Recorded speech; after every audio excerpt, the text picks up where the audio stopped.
시청자 여러분 안녕하십니까? BTV 주간 종합 뉴스 시작합니다. 6.3지방선거를 한 달여 앞두고 인천기초단체장 여야 대진표가 확정됐습니다. 인천은 행정체제 개편으로 11명의 기초단체장을 선출하게 되는데요. 11개 지역구 중 5곳에서 리턴 매치가 펼쳐져 치열한 경쟁이 예상됩니다. 이정현 기자의 보도입니다. 6월 3일 치러지는 제9회 전국 동시지방선거. 인천은 행정체제 개편으로 11명의 기초단체장을 뽑게 됩니다. 국민의힘에 이어 더불어민주당이 경선을 마무리하면서 여야 대진표가 확정됐습니다.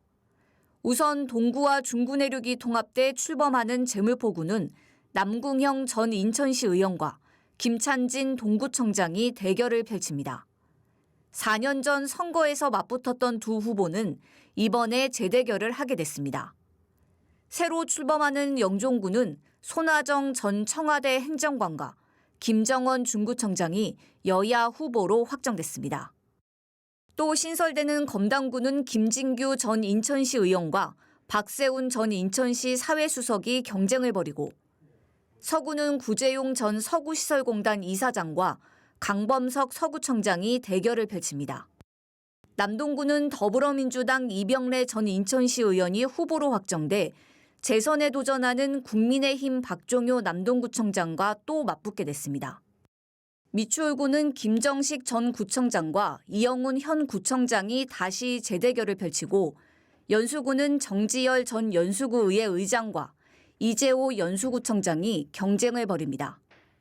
부평구는 3선에 도전하는 차준택 부평구청장과 여성 청년 후보 간판을 단 이담비 전 인천시 의원이 맞붙고, 계양구는 박형우 전 구청장과 이병택 국민의힘 전 인천시당 부위원장의 대결로 치러집니다. 강화구는 지난 2024년 보궐선거에서 맞붙었던 한현희 전 평택시 부시장과 박용철 강화군수가 다시 경쟁합니다.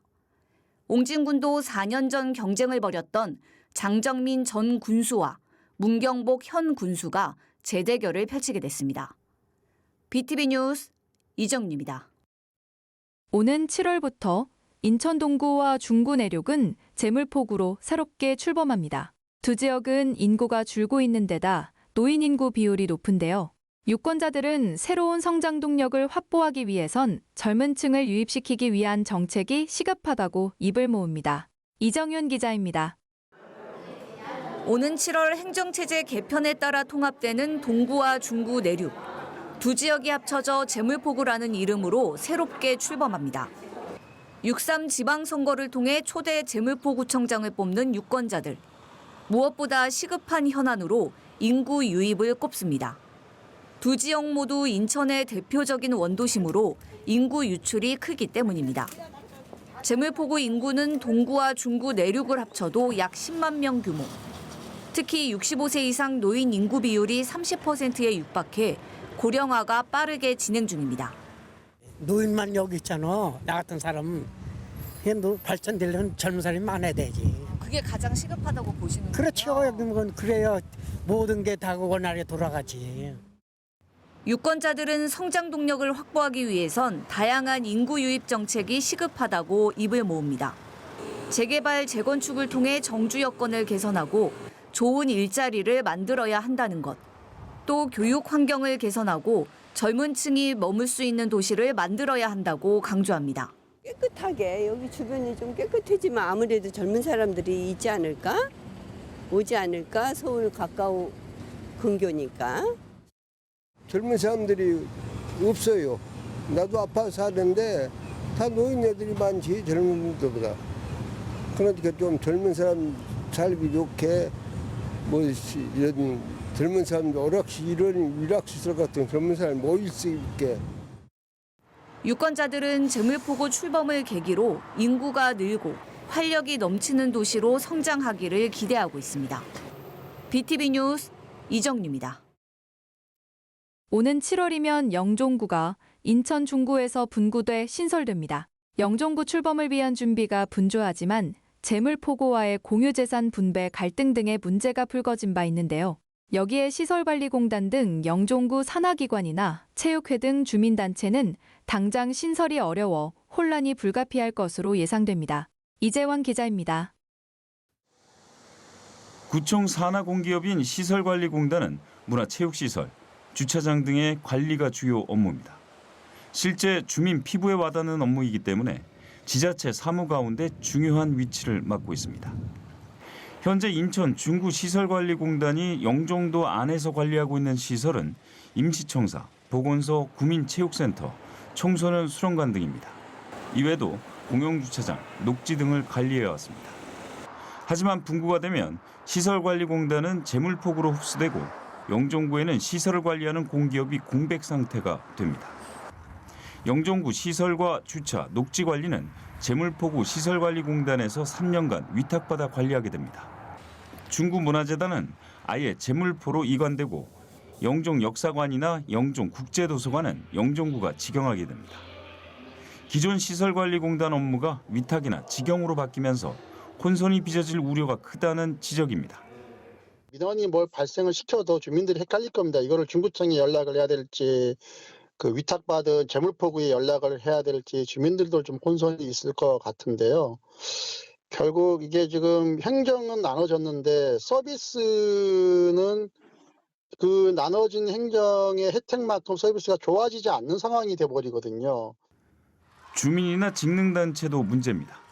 대표적인 단체인 체육회는 내부 사정에 의해 현재 이사회가 구성이 안 되고 있습니다. 20여 개 산하 종목 단체를 다시 처음부터 만들어야 하는 상황입니다. 때문에 하반기에는 체육회 관련 각종 행사가 어려울 수도 있습니다. 지금 당장 준비를 해도 뭐 늦은데 이해관계가 또 관계되면 또 더 늦어져 갖고 상당히 그 신설되는 데까지 시간이 많이 걸리지 않겠나 하는 걱정을 하고 있습니다. 지금. 중구와 동구의 공유재산 갈등도 있었습니다. 실제 중구는 영종구와 재물포구로 분리되면서 중구 보훈회관과 율목동 주민자치센터 등 51억 규모의 공공자산 매각을 추진한 바 있습니다. 여기에 지방채 등 중구의 부채를 재물포구로 떠넘긴다는 비판이 제기되기도 했습니다. 이에 중구는 소모적인 논쟁을 멈추겠다며 공유재산 매각을 잠정 중단해 현재까지는 갈등이 수면 아래로 가라앉은 상태입니다. BTV 뉴스 이재원입니다. 오는 7월 분구를 앞두고 있는 영종구가 안고 있는 숙제 중에 하나가 종합병원 설립입니다. 영종도 내에 응급실을 갖춘 대형 병원이 없어 응급 상황에 대처할 수 없어 그동안 영종 주민들의 수건이었습니다.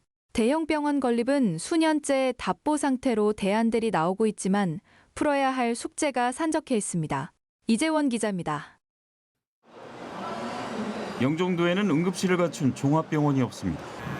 영종도 내에서 응급 상황이 발생하면 인하대병원으로 가야 합니다. 인천대교를 건너 무려 31km나 떨어져 있습니다. 주민들 입장에서는 언제 발생할지 모르는 응급 상황에 대처할 수 있는 병원이 없다 보니 불안할 따름입니다. 불안하죠. 그런 사건 사고도 많이 일어났고 뭐 예를 들면 뭐 산모가 뭐 중간에 뭐 병원 가기 전에 출산하는 그런 사례도 있었고 일단 여기서는 응급이 할 수가 없으니까 괜히 문제가 그 주민들이 괜히 걱정을 하고. 종합병원 유치에 대한 노력이 없었던 것은 아닙니다. 지난 2021년부터 서울대병원 분원 설립이 논의돼 왔지만 가시적인 성과는 없었습니다. 의대정원 증원 갈등에 수도권 병상 제한까지 묶이면서 제자리 걸음만 할 뿐입니다. 이에 수년 전부터 인천공항이 주도하는 특수목적 공공병원 설립이 추정돼 왔습니다. 지난해에는 법적 근거 마련을 위한 의료법 등 3법 개정안 발의도 있었습니다. 인천국제공항공사 재원을 활용해 간염병 전문병원을 설립할 수 있게 하는 것이 핵심입니다. 인천공항 정부 배당금은 연평균 2,285억 원으로 일부를 공공병원 설립과 운영 예산에 투입하자는 겁니다. 인천국제공항공사가 병원을 지을 수 있도록 이 법이 넣어줘야 되고요. 또 의료법에 공기업이 병원을 짓고 이런 것을 할 수 있도록 넣어줘야 되고요. 감염병 예방법에도 자, 이런 국제공항 같은 이 주변에는 이 병원, 감염병 전문병원 같은 걸 만들어야 된다. 이런 것들을 같이 갖춰줘야 되거든요. 하지만 공항 전문 기업인 인천공항공사가 종합병원을 운영하는 것은 설립 목적에 맞지 않다는 지적도 있습니다. 현행법상 의료기관 개설 주체에서 공기업을 제외하는 이유가 의료 서비스의 공익성을 유지하기 위한 것이기 때문입니다. 실제 지난 2012년 국제업무단지 내에 인하 국제의료센터를 개원했지만 수익성 등의 문제로 운영을 중단한 바 있습니다. BTV 뉴스 이재원입니다. 아라뱃길을 중심으로 인천 서구는 검단구와 서해구로 나뉩니다. 서해구로 재탄생을 앞두고 있는 서구가 해결해야 할 과제는 어떤 것들이 있을까요? 신도시와 원도심이 공존하는 서구가 방명한 현안을 구혜희 기자가 짚어봅니다. 인천 서구는 아라뱃길을 중심으로 나눠집니다.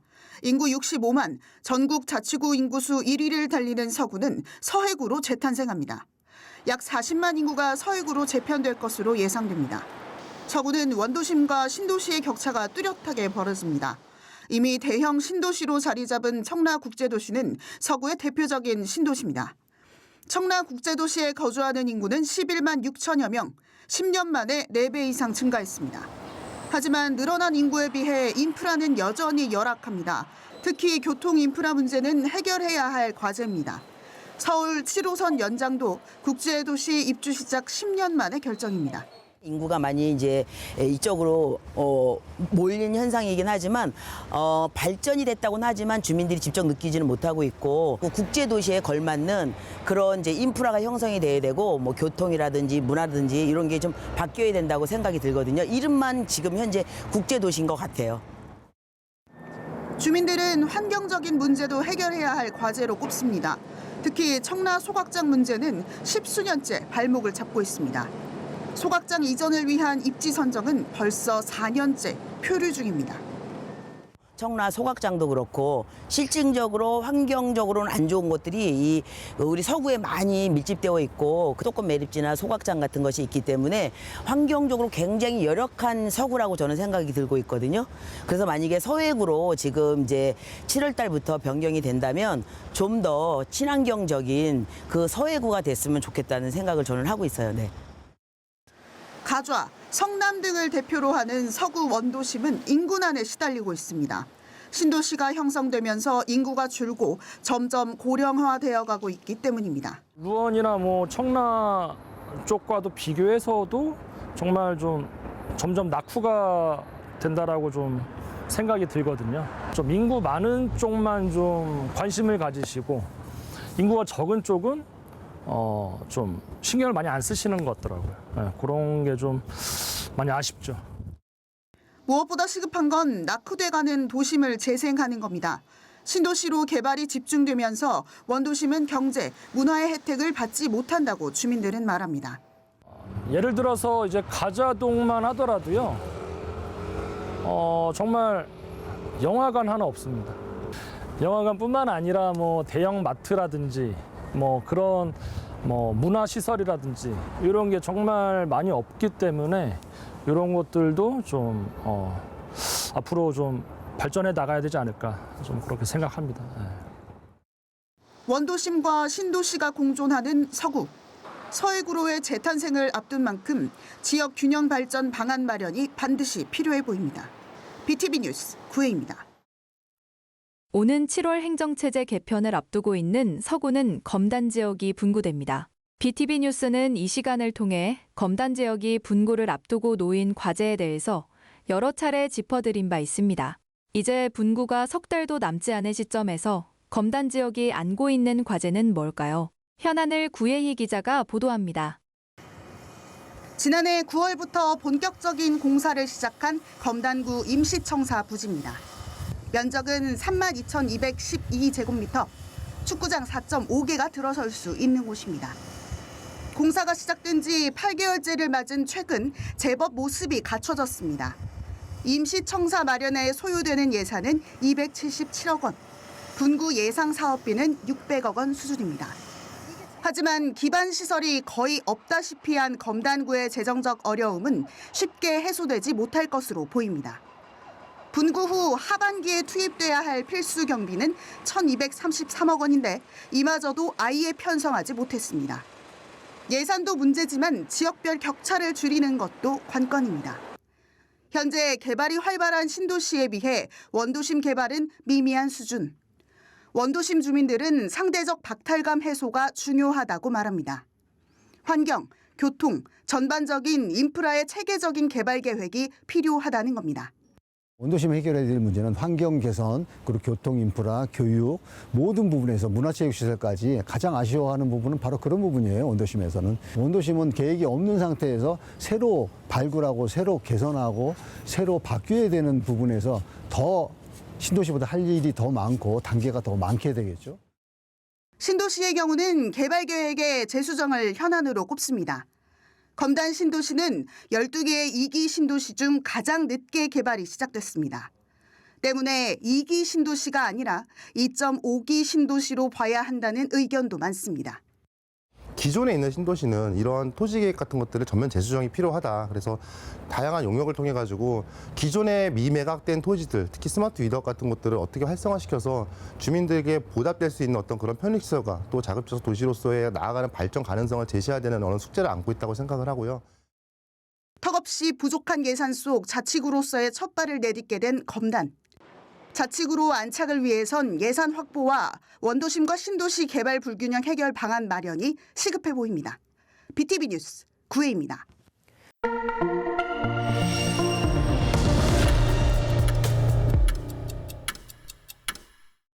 5월 하면 가족들과 예쁜 추억 사진을 남길 수 있는 봄꽃이 가장 화사할 때인데요. 따뜻한 봄 기운이 완연해지면서 다양한 봄 축제가 열리고 있습니다.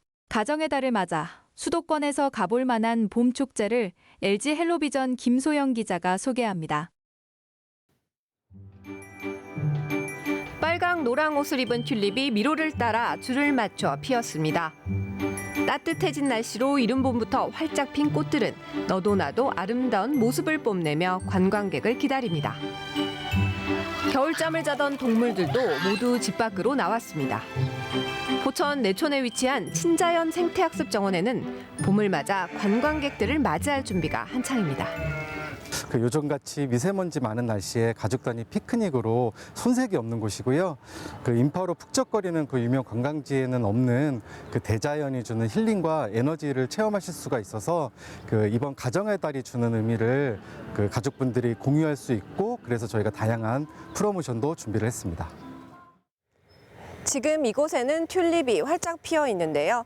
이처럼 경기도 곳곳에서는 5월 가정의 달을 맞아 가족들이 함께 참여할 수 있는 다양한 봄 축제가 열리고 있습니다. 포천 한탄강 봄 가든 페스타는 계절꽃 정원과 체험 프로그램을 선보입니다.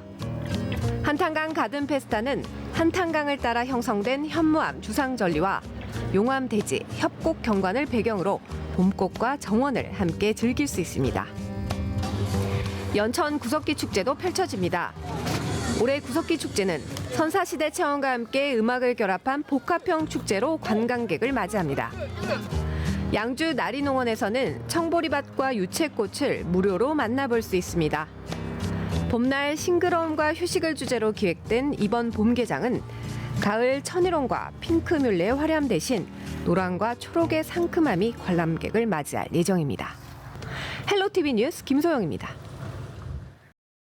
BTV 뉴스는 홈페이지를 통해 다시 시청하실 수 있습니다. 시청자 여러분의 많은 관심 바랍니다. 이상으로 BTV 주간 종합뉴스를 마칩니다. 시청해주신 여러분 고맙습니다.